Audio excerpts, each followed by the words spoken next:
meu nome é Murilo Andrade e nós somos os idealizadores do primeiro CONAordem. Gostaríamos de agradecer a todos os congressistas que estão compartilhando os seus conhecimentos com vocês. Todos são mestres ou doutores em Direito, palestrantes de alto renome nacional, especialistas em suas áreas. Muito obrigado também ao Centro Universitário Unifaciar por todo o apoio e logística para a realização deste evento. E obrigada a você que está nos assistindo. Tenha mais uma ótima palestra. Olá, eu sou Carlos Xavier, mestre em Direito, professor universitário, procurador do Estado do Paraná e responsável pelo canal Direito Sem Juridiquês no YouTube. No meu canal você vai encontrar conteúdo bastante diversificado. Introdução ao direito, educação domiciliar, libertarianismo, até um pouco de direito do trabalho, com foco na reforma trabalhista, direito constitucional, teoria do Estado, filosofia do direito, enfim. Mas você vai encontrar muita coisa também de processo civil. E muitas pessoas têm usado o meu conteúdo de processo civil disponível lá no YouTube para estudar para concursos e para estudar também para a prova da OAB. Então, aí vai uma primeira dica, que não é ainda uma das 5 dicas que eu tenho para dar para você aqui nesse vídeo. Uma primeira dica que eu deixo é: dê uma conferida lá no meu canal Direito Sem Juridiquês no YouTube e ele certamente vai servir para ajudar bastante você nos seus estudos. Não só para a preparação para processo civil, para qualquer prova que você vai fazer, mas também para compreender um pouco melhor como o direito funciona hoje em dia, por que nós chegamos no estágio em que chegamos, enfim.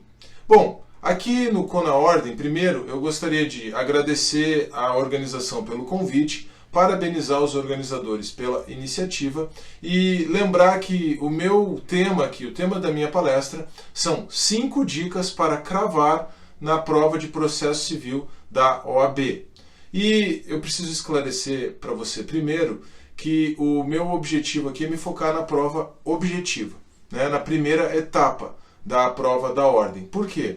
Porque as pessoas normalmente tendem a ter uma certa dificuldade com o processo civil, então já é uma prova que é um tanto espinhosa para muitas pessoas já na primeira etapa, e por conta dessa dificuldade em processo civil, mas na verdade mais do que isso, por conta da diversidade de temas que podem cair no direito material, na ênfase em civil, né, para a segunda etapa, e por conta da quantidade de peças também que tende a cair, ou que pode cair, o pessoal normalmente não faz, né, a minoria das pessoas tende a fazer a segunda etapa da prova da OAB em processo civil.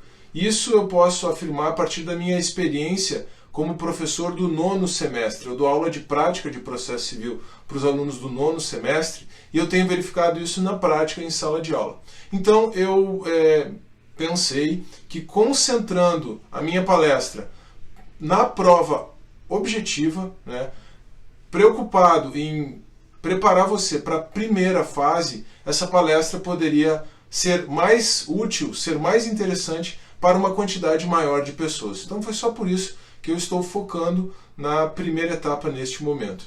E eu estou gravando essa palestra aqui, tendo em vista o 30º exame da OAB. Tá? Espero que você, com essa dica, com as demais dicas que você conseguir aqui no CONAordem, com a sua preparação, com seus estudos, passe no 30º exame. Realmente desejo de todo o coração sucesso para você. Mas, caso você não venha a passar, né, já para o 31º exame da OAB, eu vou ter novidades lá no Direito Sem Juridiquês. Então, se inscreva também no meu canal e confira essa novidade que eu vou lançar para a preparação para o 31º exame da ordem. Bom, vamos às dicas. E vamos à nossa primeira dica. A primeira dica que eu tenho para dar para você é muito simples. A ideia é simples, ela é um pouquinho difícil de executar. Mas isso é algo que você precisa ter em mente quando estiver estudando processo civil para a OAB. Na verdade, para qualquer prova de concurso, essa aqui é uma dica importante, porque é uma tendência natural do ser humano, uma tendência natural dos examinadores fazerem isso que eu vou mencionar aqui. A minha dica, então, indo direto ao que interessa, é focar nas novidades do CPC de 2015. tá? A imensa maioria das questões da prova objetiva da OAB são extraídas do novo CPC, ou melhor, das novidades encontradas no novo CPC. Aquilo que não existia no CPC antigo e que existe no CPC de 2015. Bom, para mim, que sou um cara já com cabelos brancos, é fácil de identificar isso. Só para você ter uma ideia, talvez você que está fazendo o exame da OAB agora tenha entrado na faculdade com o CPC de 73 ainda, né? E saído com o CPC de 2015. Com o passar do tempo, as pessoas já vão entrar na faculdade e direto vão estudar o CPC de 2015, sem nem saber que existia o CPC de 73. Mas só para você ter uma ideia do quanto eu sou velho, você sabe que o nosso Código Civil, não o Código de Processo Civil, ele entrou em vigor em 2000, ele foi editado em 2002 e entrou em vigor em 2003. E eu entrei na faculdade quando ainda vigorava o Código Civil de 1916. Tá? O Código Civil de 2002 foi aprovado enquanto eu ainda estava na faculdade. Bom, deixa isso para lá. Eu só fiz essa brincadeira, né? Só fiz essa lembrança aí do meu passado, porque talvez você tenha uma certa dificuldade de identificar o que é novidade do CPC de 2015, afinal de contas você só estudou o CPC de 2015. Bom, a minha dica nesse sentido, então, é que você fique bastante atento quando você estiver estudando a doutrina, né, porque normalmente os autores fazem essa indicação, eles fazem essa comparação ainda, porque o CPC ainda é relativamente novo, e que você também tenha em mãos um CPC comparativo, um quadro comparativo. E não precisa necessariamente você comprar um CPC comparado ou coisa do tipo, né?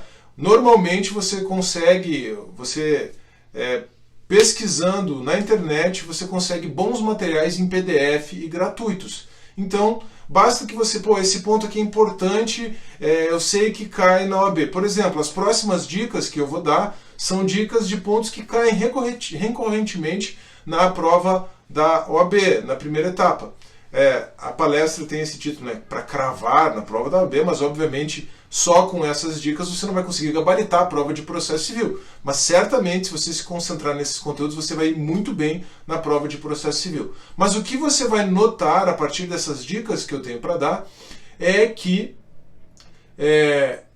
todas essas questões aqui, elas são extraídas do novo CPC, ou esses assuntos são extraídos prioritariamente do novo CPC, tirando uma coisa ou outra que já era entendimento jurisprudencial, e aí foi incorporado a lei, né, no novo CPC, mas essa dica, ela como que instrui, né, ela como que informa as demais dicas, ou ela é formulada a partir do estudo, a partir da preparação que eu mesmo fiz, para poder formular as demais dicas. Então a primeira dica é: foque nas novidades do novo Código de Processo Civil, tá bom? Vamos para a segunda dica então, e essa aqui já é uma novidade do CPC de 2015. Foque no domínio do funcionamento da audiência de conciliação e mediação. Audiência de conciliação e mediação obrigatória, aquela audiência de conciliação e mediação que deve acontecer após a petição inicial, após a citação do réu e antes de o réu oferecer a contestação. Essa é uma novidade do CPC de 2015, e como uma novidade do CPC de 2015, ela cai em praticamente toda a prova objetiva da OAB dos últimos anos. Para preparar essa palestra, eu esqueci de mencionar isso antes, eu considerei todas as provas da OAB desde que o Código de Processo Civil de 2015 entrou em vigor. Então, eu estou falando dos últimos 10 exames da OAB, do 20º ao 29º. Eu dissequei todas as provas da OAB, tá? Então, essas dicas aqui, elas são baseadas na ocorrência desses questionamentos na prova da OAB. E, de fato, a audiência de conciliação e instrução é assunto que cai praticamente a cada prova da OAB. Toda prova da OAB tem uma pergunta sobre isso, tá? Então, você deve se concentrar no estudo do artigo 334 do Código de Processo Civil. Anota aí, artigo 334. E como funciona? Bom, a audiência de conciliação e mediação, eu vou também me focar naquilo que os examinadores mais têm perguntado, né? o funcionamento dela é relativamente simples, não é complicado. Acontece que é uma novidade. Antigamente o réu era citado para contestar o pedido. Hoje o réu é citado para participar de uma audiência de instrução para participar de uma audiência de conciliação e mediação. A audiência de instrução vai acontecer bem depois, né, lá na fase postulatória. Então, essa audiência ela é obrigatória. Ela acontece mesmo que as partes não digam nada. Então as partes podem até não ter interesse na conciliação, mas elas precisam afirmar isso expressamente. É requisito da própria petição inicial, depois eu vou falar dos requisitos da petição inicial, né, que o autor indique a preferência dele ou não pela audiência de conciliação e mediação. Na verdade, o relevante é se ele não tem interesse, ele já indicar isso na petição inicial. Por quê? Porque se o autor não disser nada, a audiência de conciliação e mediação vai ocorrer. Aí, para que a audiência de conciliação e mediação não ocorra, o autor tem que dizer que não tem interesse na conciliação e o réu também tem que dizer que não tem interesse na conciliação, e ele vai fazer isso numa petição que ele vai protocolar antes da audiência de conciliação, porque o próprio prazo para o réu contestar é contado a partir da ocorrência ou não dessa audiência de conciliação. Tá? Isso aqui é uma coisa importante. Então, o que acontece? Só se as duas partes disserem que não têm interesse na audiência de conciliação e mediação é que ela não irá ocorrer. E aí vem a questão importante, isso aqui cai recorrentemente. O que acontece com a parte que não comparece na audiência de conciliação e mediação? Ah, mas ele não tinha interesse na audiência de conciliação e mediação. Não importa. Se as duas partes não disserem que não tem interesse, se as duas partes não manifestarem a sua ausência de interesse, a audiência vai acontecer. É como eu brinco com os meus alunos em sala de aula, né? É uma conciliação com uma arma na cabeça, né? Você é obrigado a aparecer à audiência de conciliação. Não é à toa que a conciliação acaba não acontecendo nessas hipóteses, né? Mas o que acontece se a parte que deveria comparecer não comparece na audiência de conciliação e mediação? É aplicada uma multa de 2% sobre o proveito econômico ou o valor da causa. Então, essa é uma questão também muito importante. E isso, como eu falei, cai em praticamente toda a prova da OAB. Então dê uma boa estudada no artigo 334. E uma questão que normalmente cai também, já caiu em mais de um concurso, mais de uma prova da OAB, é a possibilidade de que o processo seja suspenso a requerimento de ambas as partes, enquanto elas tentam fazer a mediação extrajudicial. Então essa é uma questão que normalmente cai e que tem conexão com essa novidade da audiência de mediação e conciliação. Estude o artigo 334 do novo Código de Processo Civil. Vamos à terceira dica, então. Estude a petição inicial, os requisitos da petição inicial, a inépcia da petição inicial, o julgamento de improcedência liminar do pedido, a possibilidade de aditamento ou alteração do pedido ou da causa de pedir, que é até a citação sem o consentimento do réu e até o saneamento do processo com o consentimento do réu. Isso também, às vezes, cai e é importante dominar todo esse procedimento, né, toda essa disciplina, melhor dizendo, do CPC a respeito da petição inicial. Desde os requisitos da petição inicial, causa de pedir, pedido, cumulação de pedidos, pedido implícito, tá? Os honorários e a correção monetária e os juros. Honorários, juros e correção monetária são pedidos implícitos. Então o que acontece? Mesmo que o autor não formule pedido de condenação e honorários de sucumbência, mesmo que ele não fale nada sobre juros e correção monetária na petição inicial, a sentença pode comportar juros, correção monetária e honorários de sucumbência. Aí nós temos uma questão importante também que já caiu mais de uma vez nos últimos exames.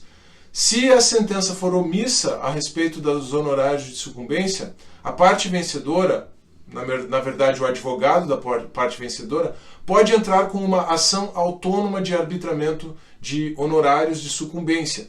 Isso é uma grande novidade do CPC de 2015, porque no CPC anterior isso não era, no regime do CPC anterior isso não era admitido. Agora no novo CPC tem uma previsão expressa lá no artigo 85.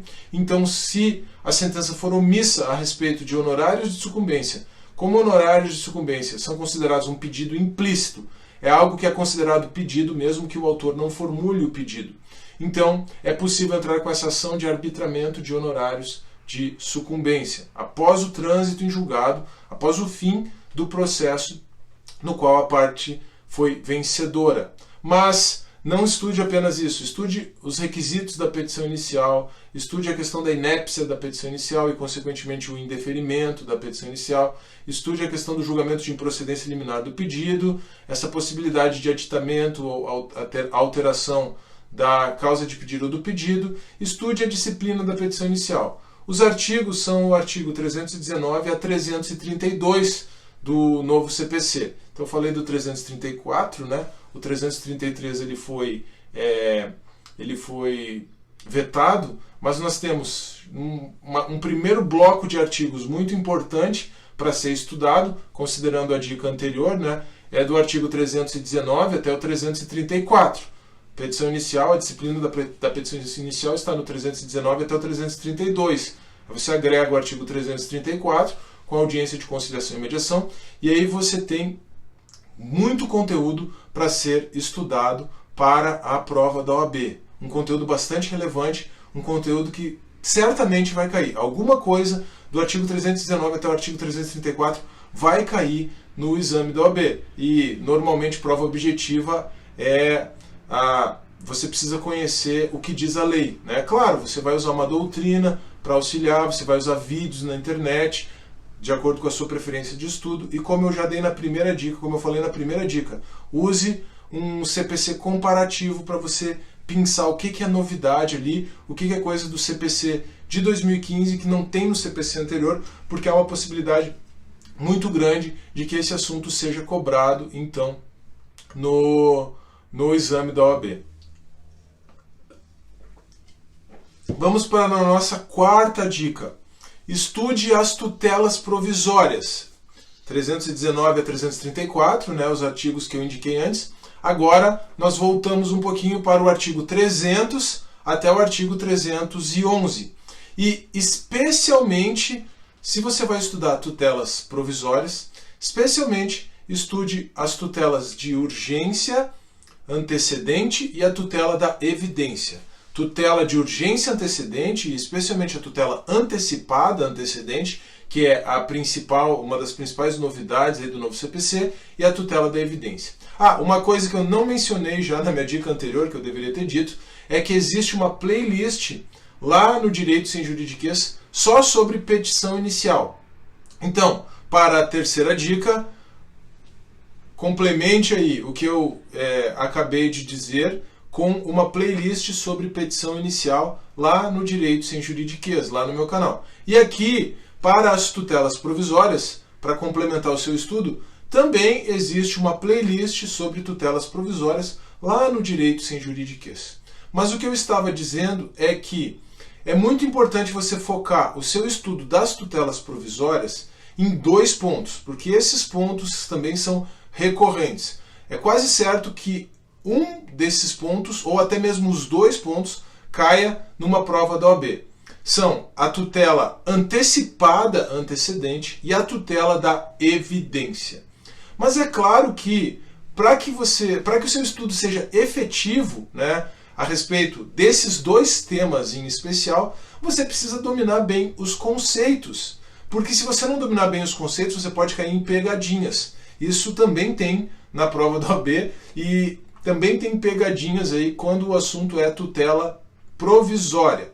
Quando o assunto é tutela provisória, também tem pegadinha. Então você precisa dominar bem os conceitos. E aqui vou dar um panorama geral para ajudar você a dominar bem esses conceitos.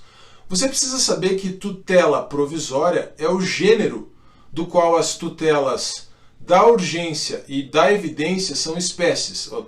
Tutela de urgência e tutela da evidência, desculpa. Tutela provisória é o gênero do qual a tutela de urgência e a tutela da evidência são espécies. Então, tutela provisória, tutela de urgência, tutela da evidência. Aí vamos agora para as tutelas de urgência. A tutela de urgência também é um gênero do qual a tutela antecipada e a tutela cautelar são espécies. Então a gente precisa dominar bem esses conceitos, né, para ir bem preparado para o exame da OAB. E aí a gente precisa também trabalhar, saber bem a diferença entre tutela antecipada e tutela cautelar. A tutela antecipada, ela é satisfativa, ela entrega o bem da vida para o autor. A tutela cautelar, ela é processual. Ela, como o próprio nome já diz, objetiva acautelar o processo, assegurar o resultado útil do processo. Ela é não satisfativa. Ela vai significar a suspensão de alguma situação, ela vai significar o bloqueio de um determinado bem, mas ela não transfere o bem para o autor. E aí, então, se nós, já sabendo bem essa questão, né, essa diferença entre tutela de urgência e tutela cautelar, e sabendo que esses são espécies do gênero tutela de urgência, tutela antecipada e tutela cautelar, são espécies, do gênero tutela de urgência. Então, existe uma diferença básica entre as tutelas de urgência, a antecipada e a cautelar, e a tutela da evidência. E a primeira grande diferença, isso é muito importante para saber quando a gente estuda a tutela da evidência, é que a tutela da evidência não precisa de urgência para ser concedida. A tutela da evidência, ela é concedida com base exclusivamente na plausibilidade do direito. O direito é tão plausível que a lei entende que ele pode ser concedido ao autor já no começo do processo. Tutela da evidência é isso. Então a tutela da evidência não precisa de urgência. Essa é uma primeira dica importante para quando você for fazer a prova. E a outra dica importante é você estudar, saber bem quando cabe tutela da evidência antes da citação do réu ou depois da citação do réu.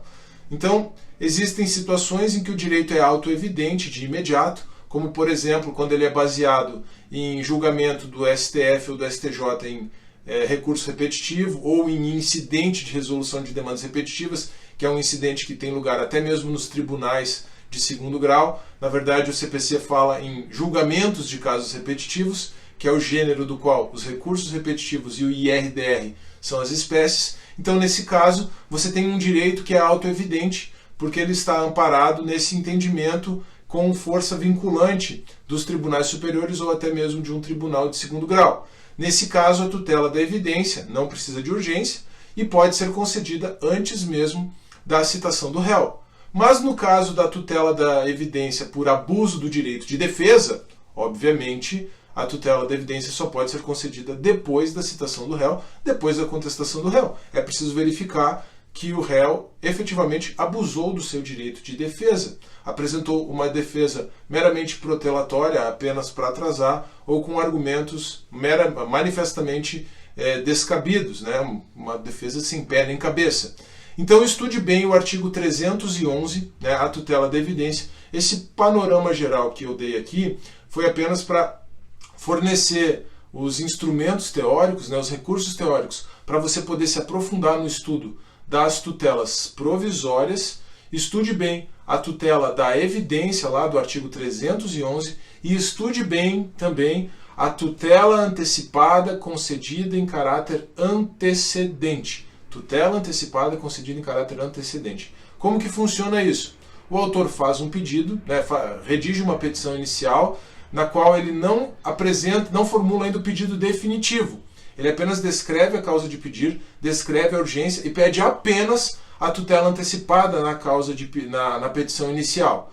Se ela for concedida ou não, né? Bom, aí o autor também pode optar por não ajuizar o pedido principal, ele que sabe. Mas havendo o exame da tutela de urgência, então depois é que o autor deve aditar a petição inicial para apresentar o pedido principal. E existe a possibilidade de que essa tutela de urgência concedida em caráter antecedente seja estabilizada caso não haja recurso ou, isso é o que diz o CPC, caso não haja uma manifestação contrária do réu, como veio a entender recentemente o STJ. Então, só para focar essa última quarta dica, o estudo das tutelas provisórias, em especial o estudo da tutela da evidência. A tutela da evidência em si já é uma novidade do novo CPC, e a tutela de urgência concedida em caráter antecedente, o que também é uma novidade do CPC de 2015. Então vamos para a última dica. A última dica é focar em teoria dos recursos. Como eu mencionei, sobre petição inicial e sobre tutelas provisórias, existem playlists lá no Direito Sem Juridiquês. Sobre teoria dos recursos, eu ainda estou devendo uma playlist, estou devendo vídeos específicos, né? Então, aqui nesse ponto, o meu canal não vai poder ajudar muito, mas teoria dos recursos é um assunto muito importante. E como o foco são as novidades do CPC a respeito de qualquer assunto, né, mas especialmente aqui das teorias dos recursos, a minha dica é que você estude a disciplina dos recursos repetitivos, artigos 1036 a 1040, e especialmente, de novo, as novidades que você pode encontrar no CPC de 2015. Então estude a disciplina dos recursos repetitivos. E aqui nós estamos falando de recursos especial e extraordinário repetitivos. Então nós estamos falando de recurso ao STJ e ao STF. Existe uma grande novidade do CPC também, que é o incidente de resolução de demandas repetitivas. Ele não é um recurso, ele é um incidente que ocorre nos tribunais e que pode ocorrer até mesmo em tribunais de segundo grau. E ele também é importante dar uma estudadinha, tá? Ele está lá nos artigos 976 até 987. E também tem, embora não seja relativo a demandas repetitivas exatamente, o incidente de assunção de competência. Esse tem caído menos, tá? Mas também vale a pena dar uma lida, é apenas um artigo, o artigo 946 do novo CPC. Tá? Então vale a pena o 947. Puxa, agora a memória me falhou aqui, eu não tinha anotado ali. 946 ou 947 do novo CPC é o incidente de assunção de competência.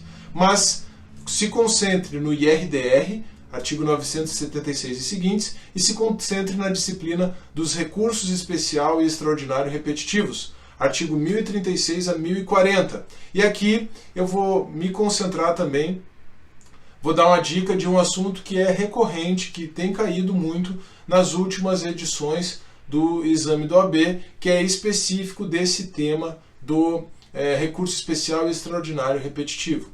Tanto o recurso extraordinário com repercussão geral, quanto o recurso extraordinário e especial repetitivos, eles têm uma espécie de força vinculante. Não dá para chamar de eficácia vinculante, exatamente por conta da eficácia vinculante prevista lá no artigo 102 da Constituição, artigo 102, parágrafo 2º, né, da Constituição. Então não dá para chamar exatamente de eficácia vinculante. Se você quiser entender isso um pouco melhor, eu recomendo o meu livro Reclamação Constitucional e Precedentes Judiciais, mas eles têm uma força vinculante.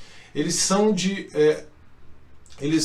observação obrigatória, de observância obrigatória pelos tribunais inferiores e pelos juízes de primeiro grau. Por isso, inclusive, todos os processos são suspensos quando está pendente o julgamento de um recurso especial ou extraordinário. Todos os processos a respeito daquela mesma matéria são suspensos. O mesmo acontece com o IRDR. Tá? Mas eu quero concentrar essa dica em duas coisas importantes no que diz respeito a essa sistemática de aplicação do precedente formado em julgamento de recurso especial repetitivo ou de recurso extraordinário repetitivo. E a primeira dica aqui vale também para o IRDR. Primeiro, a primeira dica diz respeito à suspensão dos processos.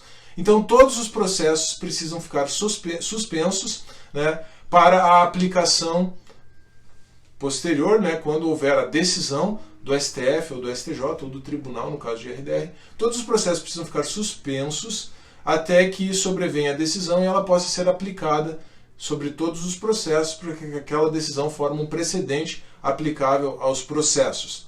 Mas imagine que um processo ele seja suspenso de forma equivocada.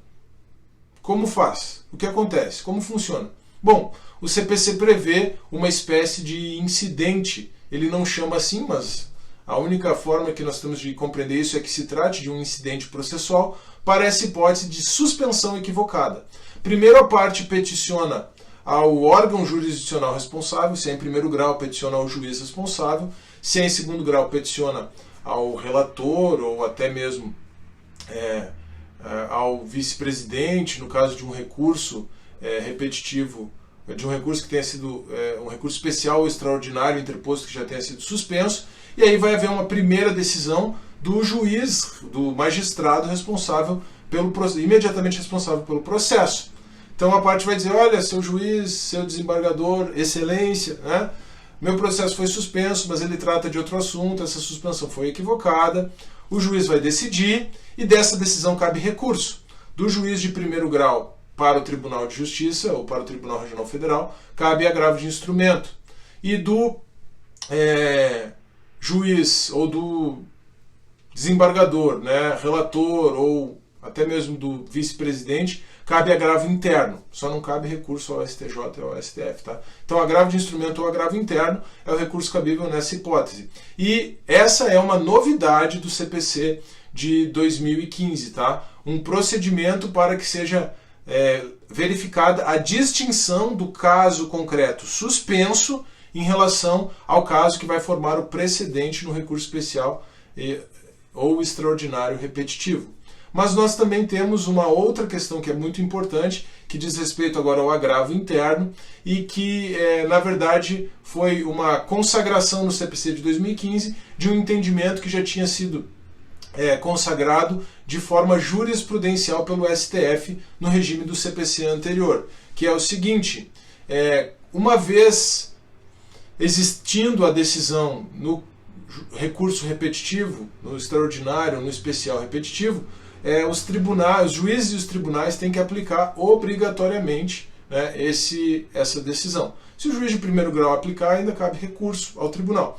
Mas se o tribunal aplicar, seja negando seguimento ao recurso, seja dando provimento ao recurso, negando seguimento ao recurso especial ou repetitivo, seja dando provimento ao recurso da parte, seja numa ação de competência originária, seja exercendo juízo de retratação, as hipóteses não importam aqui, e a parte entender que o caso dela não se encaixa no precedente, agora não é mais aquele procedimento de distinção por causa da suspensão. É bastante parecida a situação, mas o que nós estamos tratando aqui agora é de uma aplicação equivocada do precedente. A parte vai alegar a aplicação equivocada do precedente.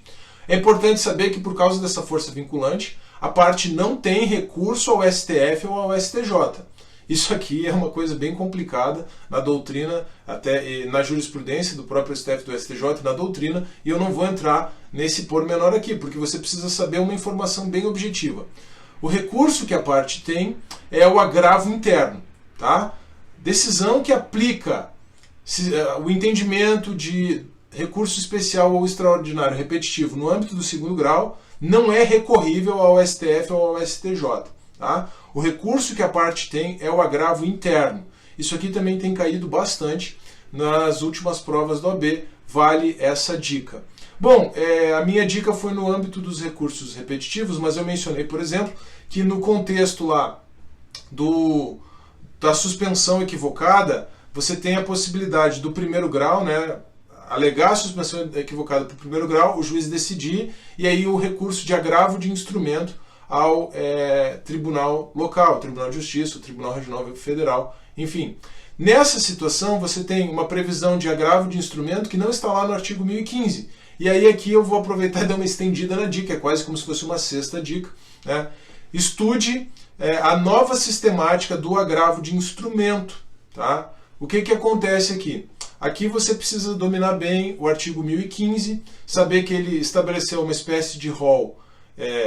Alguns falaram em rol taxativo, agora já se entende, né, a partir de uma decisão recente do STJ também, de que não se trata de um rol assim, estritamente taxativo, quer dizer, é possível que haja uma interpretação ampliativa ali das hipóteses do artigo 1015, e o importante é saber que houve alguma restrição ao cabimento do agravo de instrumento, né? Nem todas as decisões interlocutórias agora são recorríveis por agravo de instrumento, apenas aquelas previstas no artigo 1015 e aquelas previstas de forma expressa também em outros dispositivos do próprio CPC ou até mesmo de leis esparsas. O próprio artigo 1015 diz isso, e a gente acabou de ver um exemplo em que existe a previsão do cabimento de agravo de instrumento em outro lugar do CPC que não o artigo 1015. Mas como que funciona essa sistemática de recurso de agravo de instrumento, né?